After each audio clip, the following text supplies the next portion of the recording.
Bismillahir Rahmanir Rahim. Alhamdulillah wassalatu wassalamu ala rasulillah wa ala alihi wa sahbihi wa man walah. Mwenye kufanya ibada ya haji baada ya kutufu na kufanya sa'i, amali inayofuata ni kunyoa alhalq au taksir.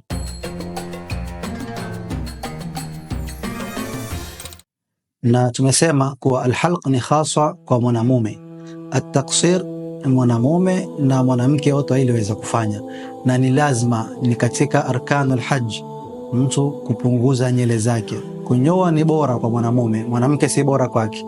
Mwanamke ni lazima apunguze, na kupunguza kwa uchache upunguze nywele tatu, kwa uchache upunguze nywele tatu. Na kiasi yote mwanamume kwa Mungu amekupatia, bora unyoe kipara, utapata fadhila kubwa zaidi. Mtume Muhammad anasema rahimallahu almuhalliqin. Akaulizwa Rasulullah almuqassirin, asema Mola warahamu wenye kunyoa kipara. Akaambiwa ni wenye kupunguza. Mtume akasema tena rahimallahu almuhalliqin. Akaulizwa tena almuqassirin, wenye kupunguza, akasema rahimallahu almuhalliqin, Mola warahamu wenye kupunguza, wenye kunyoa nywele zao kipara. Mwisho akasema walmuqassirin, na wenye kupunguza. Kwa hivyo kuna fadhila kubwa katika kunyoa kipara. Ikiwa huwezi, una dharura yako, upunguze, utakuwa umemaliza katika arkan haji ambayo inaitwa alhalq. Na kwa kumaliza hivyo utakuwa ushamaliza nia, ushamaliza tawaf, ushamaliza sa'i, ushamaliza arafa, ushafanya halqa wa taksir, utakuwa umaliza arkanul hajj.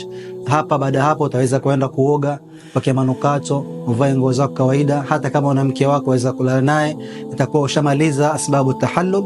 Iliyobakia wewe ni kurudi Mina, kusubiri ayamu tashriq, kulala Mina siku 3 na kwenda kurusha mawe. Itakuwa waweza kufanya kila kitu yale tuliyosema ni haramu, isipokuwa ikiwa utafanya mawili katika haya matatu: jamratul aqaba, kurusha, kutufu tawaful ifadha, ama halqa ma taksir. Umfanya mawili katika haya matatu. Mfano wewe hukuwahi kwenda tawaf, umerusha vijiwe 7 na ukanyoa nywele, bado hujatufu, waweza kuoga pia, ukavaa nguo, ukafanya kila kitu, manukato, isipokuwa mambo ya ndoa. Huwezi kuoa wala huwezi kulala na mume ama mke. Kwa hivyo ikiwa mfanya mawili any two katika hizi 3, kama jamratul aqaba, alhalqa wa taksir na tawaful ifadha, ukifanya any two utaruhusiwa haramu zote ulioharamishiwa isipokuwa mambo ya ndoa. Ukifanya yote matatu utaruhusiwa kila kitu, utakuwa ushamaliza arkanul hajj, umbakisha wajibatul hajj. Wa sallallahu ala sayyidina Muhammadin wa ala alihi wa sahbihi wa sallam.